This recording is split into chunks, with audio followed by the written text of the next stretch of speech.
Thank you all for joining Disrupting Education. For those of you who have not joined before, we will talk for about 25 minutes. There will be a lot of interaction. You will see a QR code at the side of the screen. If you take a picture of that, it will bring you through to a page. You don't need to put in your details, but it'll bring you through to a page where you can interact with the slides and the questions we'll be asking. Just so we get a gauge, and this was asked in one of the survey questions that I'd asked in advance to this meeting, which is, how confident do you feel right now in your ability to make positive changes for young people in education? And with the survey that I actually sent out, this was around a 4 and a 5. And I see that's kind of replicated here. Yeah, around a 3, 4, 5. Those of you who are already doing incredible work in this space might show up as higher. But yeah, really good to get a good gauge on where you are right now. Brilliant. Okay, we can feed into that in just a moment again. So looking at not only what was being fed into the survey, but also generally, the key issues in current education tend to be centered around the increase in mental health, both in adults and in young people. So that's the students and also in staff. And staffing has come up as quite a serious issue, you know, having workforce in place in schools, with more than a third of new teachers leaving the profession within the first 5 years. Why that's happening, whether they're being overwhelmed, whether it's not financially viable for them, whether they feel that they don't have any control. But there's lots of issues around staffing, but also then going back to the student, there's those academic pressures, poor measurement criteria. So they're being measured on a very old educational standards, as opposed to some of their more creative skills or character skills. And some of that is having an impact on pupil attainment. Now, we do also know that the lower the socioeconomic group, the worse the pupil attainment can be. By the time a child has got into their GCSE year, they may have lost something like 16 to 18 months of their education. So they're behind that amount. And a lot of this is starting from when that child is 5. So you can see those key markers coming in. So there's clearly a lot of work to be done in those areas. We also know that the demand for learning support is massively increased over the last 5 years by 50%. So there's a lot of demand on local authorities to resource and support these areas. So it seems like there's quite a lot of doom and gloom. And one thing I didn't want to happen today is make this all about all the stuff that's wrong, because what we can be at risk of is going down that learned helplessness route. And for those of you who are familiar with positive psychology, or maybe you're new to that area, learned helplessness was a set of studies that Martin Seligman did in the 60s. There is a trigger warning on this because it wasn't very pleasant at the time. So they had dogs that they had in cages, and they put on the exit of these cages an electrical charge. So if the dog tried to leave the cage, they would be shocked. And after a while, the dog would stop trying. And they coined this term learned helplessness. Now, it is actually still used in some areas of the world for baby elephants. So if a baby elephant is in a jungle and it's kept in captive, the baby elephant will be tied up with a chain, and they'll struggle and struggle and struggle. And eventually they won't need the chain anymore because that elephant is not going to move. How this relates to us in education is, if we're battered down by all of these things like the staffing and the lack of support for pupils and the rising educational support needs, we're going to get to a point that we're trying and trying and trying, and we may start to feel helpless. And what I'd like to really discuss today is the opposite of learned helplessness, which was also something that Martin Seligman developed as he coined the term positive psychology. And learned optimism is where we can overcome these challenges even when we feel everything is against us. So if we're in adversity. And learned optimism needs support. And we all know that we work better together. You know, from a community perspective, we're stronger together. And I'd like to kind of lead with that. You know, thank you so much for joining this conversation and looking at ways that maybe we can work together, help share resources, help share our skills, and share our thinking on how to improve and not go down that line of feeling helpless in a situation that might be so big and we feel that we don't have the capacity to make any positive changes in that area. So I'd like to ask a question to you, and how is education impacting you? So specifically you, and again, just going to throw this out to a question, if you can put in the, again, in the chat, you know, how is it affecting you? Different ways that it might be impacting you personally in your roles. Causing frustration. Curriculum not creative. It's frustrating. I'm just reading the chat as well. It's frustrating with the lack of support staff that are trained to support these children. I'll just give you another minute or two to feed into that.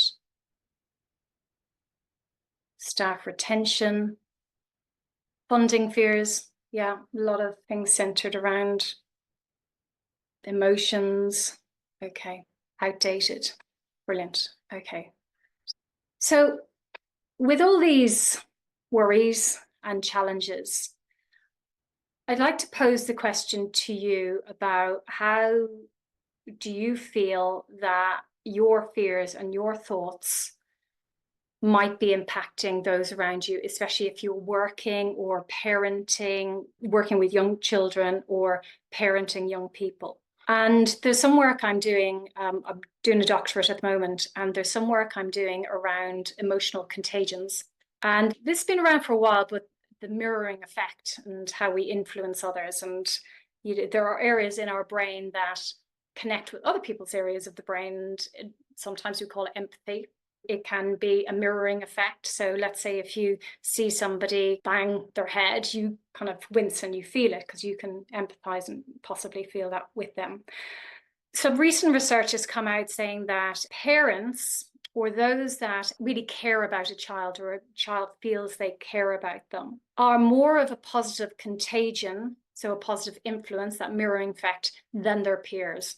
And that goes all the way into teens. Theories prior to this that once they're a teenager, you kind of lose them. You kind of lose them around kind of 10 or 12, and then they're influenced by their peers or media or other things. But actually, we as adults who are caring for young people do still have a huge influence on these people. So when we are thinking about ourselves as positive contagions, and we're thinking of our own frustrations and how we're feeling about education, we need to be mindful of how that is either translating with young people or how we can influence them positively. So the next slide looks at a theory from positive psychology, which is self-determination theory. And if you haven't come across this before, it is a framework that identifies what is required for a person's psychological needs to be met. And this is by Deci and Ryan. And they say when people's basic psychological needs are met, they experience greater vitality and well-being. And self-determination theory is also integral to positive emotions and to motivation. And something that came up in the survey was about motivation, lack of motivation from young people in the classroom and even out of the classroom. So employers are talking about Gen Z at the moment, saying, well, they've no motivation. They're not really interested. They're more interested in getting out the door than coming in the door. So just to take you through self-determination theory and what it means, these three areas to have your psychological needs met are autonomy. So that's the feeling that you're in control of your decisions and actions. Also competence. So you feel good at doing something, you feel able to do, and you feel valued doing that within your environment. And also relatedness. So that means you're connected within relationships. You feel that you're part of this tribe or group, you're one of the people that are supposed to be there and you fit in. So looking at self-determination theory, it would be really, really useful for you thinking about this positive contagion. Are your psychological needs being met? And on your, if you haven't already done this, or if you just joined us, there is a QR code there that you can scan, that you can interact with these slides. And on those slides, there'll be a slider to say whether you feel you're in control of your own actions and decisions, that you feel effective and capable in your environment, and you feel like you belong. And you can mark those and then submit those answers, and they will show on the screen. So we're looking at our own personal psychological needs. Are they being met? Are your needs being met? So, gosh, interestingly, looking at this, for those who participated so far, connection seems to be much more in the middle. And I would expect this to be quite high from this group, because we're all here, we've showed up, and we're looking to really impact and make a difference in this area.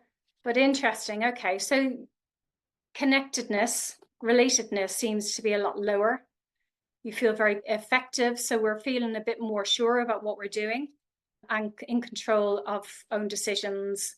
It's still very, very high, would be expected. Brilliant. Thank you so much for feeding into that. So looking at our own psychological needs and looking at what we can control, I just want to ask, what have you got control over? Most of us, if we're working independently, maybe at the beginning, there was a lot of coaches here. Maybe you do have control over your working environment, how you work. You might have control over who you spend time with or how and where you work. But if you think of teachers, if you think of those who are being told to follow down a certain curriculum, they don't seem to have too much autonomy. And I was hoping there'll be a lot more teachers here to kind of feed into that. But what we have learned is that there's not a whole load of autonomy in education. And if you took that self-determination theory and did it on children, so are they autonomous in the classroom? So do they get to choose what they can learn? Are they all feeling confident and capable and able to show how good they are at things? And are they feeling related and connected? And what we're finding is often, especially at the moment, we've got a lot of neurodivergence in our young people that's increasing. A lot of people are feeling a little bit different.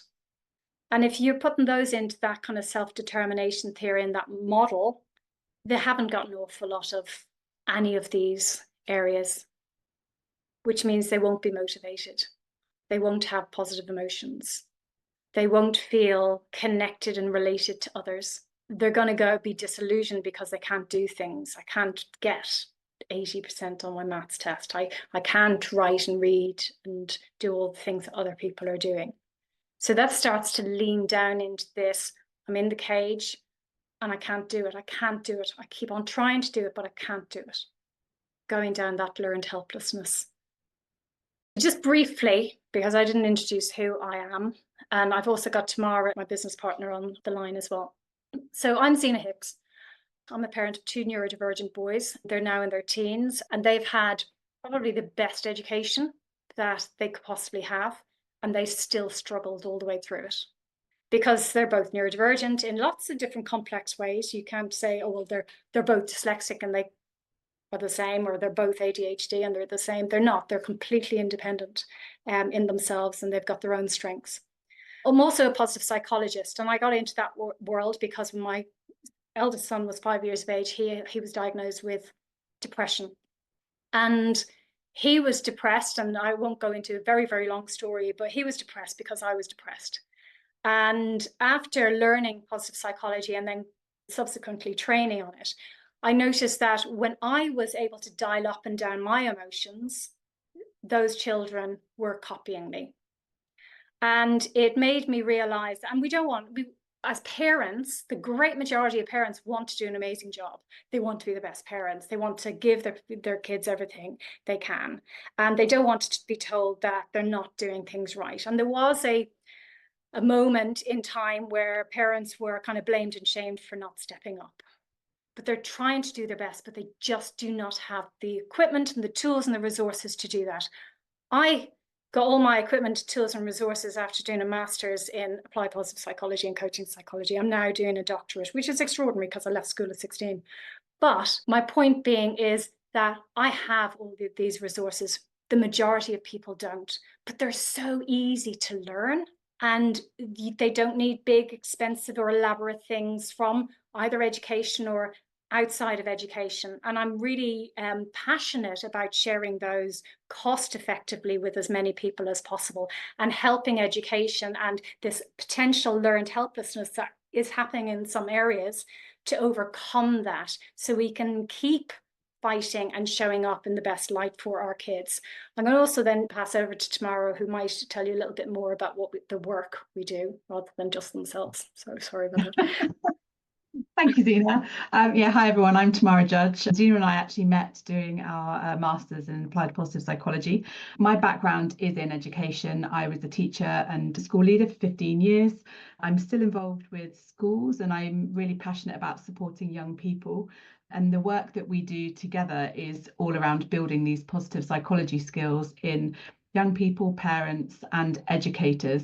Because like Zeena, it took until I was studying, I did my master's and taught full-time and led my team full-time while I did my master's. And I have to say, I don't recommend trying to do that, but I'm really glad that I did, because I was able to bring a lot of the strategies that I learned into the classroom. And the difference I noticed in not just within my class, but within my key stage, when I was practicing some of these strategies, was absolutely incredible, and helped both my colleagues and also the young people that I was teaching to.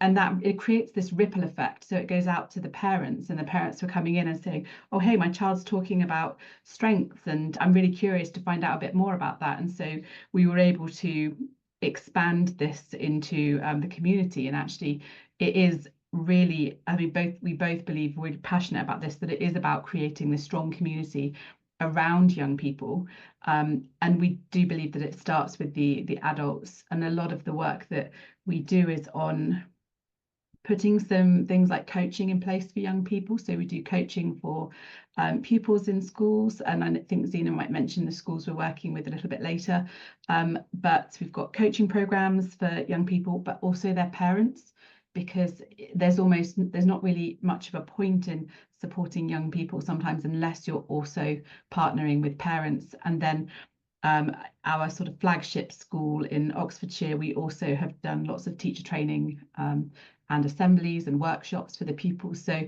it is about a holistic approach, but it's simple strategies, and it's not a massive program that comes with lots of extra expensive resources. It's very affordable, it's very accessible for everybody, and it can be adapted to suit pretty much any situation as well.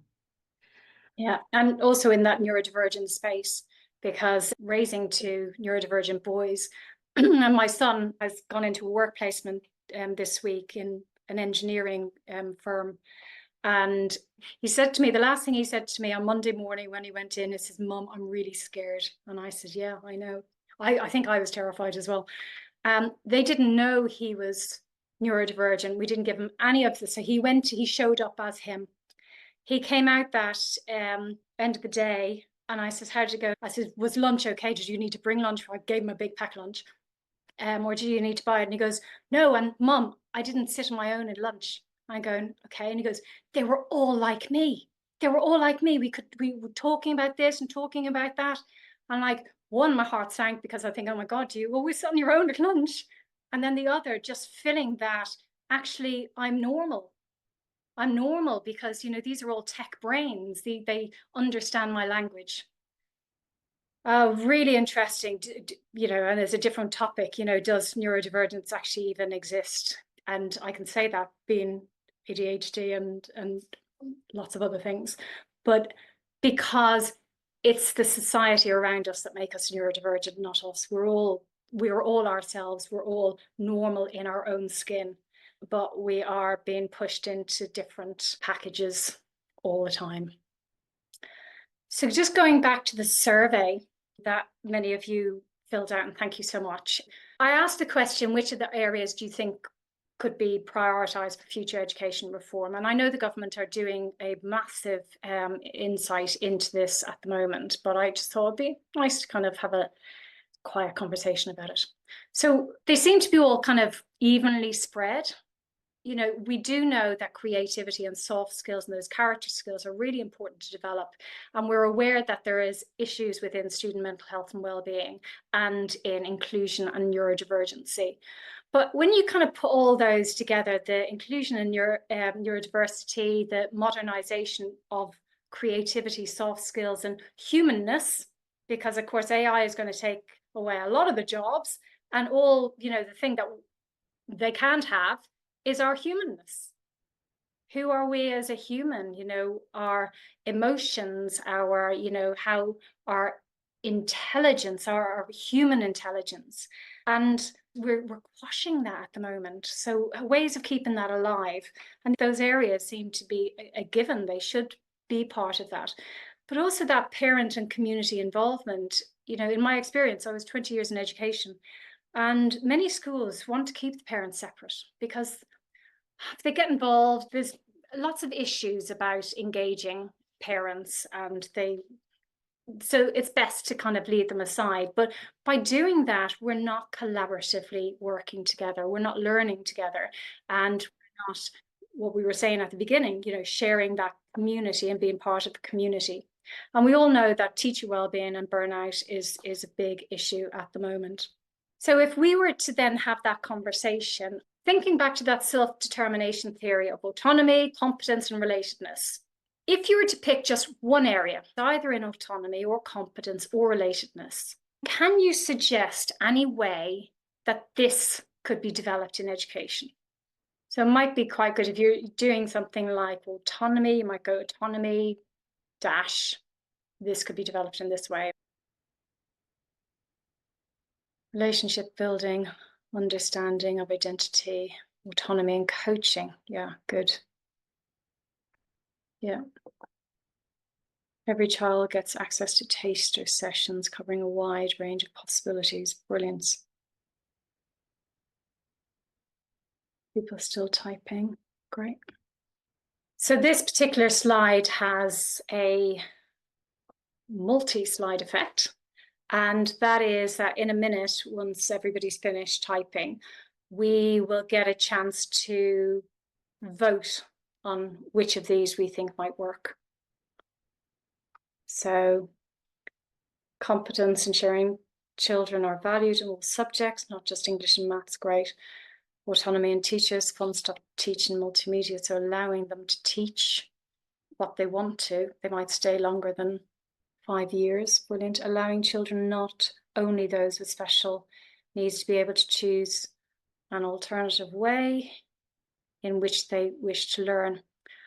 Yeah, and that's fascinating, because this whole idea of special learning needs actually, and something again my son had said to me before in class, and I said, well, if you could create your own classroom, what would it be? And he goes, well, if somebody needs additional resources or tools, so he was talking in maths, so they were talking about those towers and all the bricks. He goes, if somebody needs those in the classroom, why is it only that child being given them? Everybody should have them. So they should all be there, all available for everybody, regardless of whether you need them or not. And even if you don't need them, you might enjoy playing with them and learn in a different way. Okay, so thank you for all those comments. So next, if you can vote, which do you agree with? Which ones do you think, yeah, I absolutely think that could work? What are we voting on? Right, so every child gets to access a taster session covering a wide range of possibilities, relationship building, understanding of identity, coaching. Amazing. Okay, we're going to go to the results next. So it's coming back to kind of looking at giving them the autonomy, helping them be more connected and related, helping them feel that they're good at stuff. So a child who gets access to different taster sessions can find stuff that they are good at. And that, in some schools, they used to do that with instruments. So you go and you pick up a whole load of instruments and you go, oh yeah, I love the guitar. And then they get sent into doing exams on the guitar. And after their third grade, they go, oh, I don't like guitar anymore. Oh, I want to play this music and I have to do this grade. We're quashing them at every corner. So so what we're doing is taking away their autonomy. We've given them the guitar. They said, yeah, you can choose that. But then we're now steering them what they need to do with it. So we're reducing their autonomy and their competence. That's really great. Thank you so much to feed into this. These are just some areas that you can adopt in autonomy, using values and clarification. And this is for our own psychological needs as well as our children. So decision-making journals, visualizations on the ideal day, having self-compassion. What are you filling your cup with? What are you doing when you've had a bad day? Flexible goal setting, this wish outcome, obstacle and plan way of doing a goal setting. In competence, you could use strengths-based exercises. What can you do really, really well in 5 minutes? Different skill stacking, growth mindset, affirmations, all of these are really, really good. Relatedness, how can we connect with the community? Acts of kindness, gratitude, empathy mapping, and again, social goal setting. So what's your plan as a community? Where you could do things that combine all of them together, such as 3 good things with a twist, having a personal mission statement, and getting into those areas of flow, such as listening to music that you really enjoy or doing something really, really fun. So just to wrap up, in your role, thinking of yourself as a positive contagion, and that's either with young people or in your role as a coach or a business professional or a teacher, what one thing, because we spoke about self-determination theory, we've given some examples, what one thing could you take on right now and do differently just after learning these various insights? What could you take forward now and change? What could you commit to? Thinking about one thing you could do this week, but to do something differently to support your own psychological needs. Self-care. It's funny with when we think of our own autonomy, we often don't look after ourselves. Especially if we're, parents or working with staff, and we find ourselves looking after everybody else but ourselves. Connect with people, take time out, go easy on yourself. Yeah. Set goals. Yeah, these are all fantastic. Because if we're looking after ourselves and doing positive activities, we're going to act as a positive contagion for others. We're going to be able to inspire people. Those young people are going to see you, or your staff are going to see you looking after yourself, and they're going to be inspired and encouraged to do that themselves. Thank you. I see someone still typing, so I'll hold on for that. Amazing. Self-compassion breaks. Journaling. These are all amazing. Pampering. Incredible. Great. Influence CEO of trusts. Brilliant. These are great actions. Wonderful.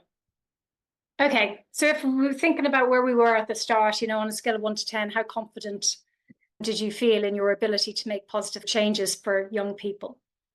If we think about all the stuff that we're not in control of, and we look at education as a whole and all the things that need to be changed or could be better, if we just start with us and that one thing that we could do for ourselves, what could we do to change? How confident do we feel in our ability to make positive changes?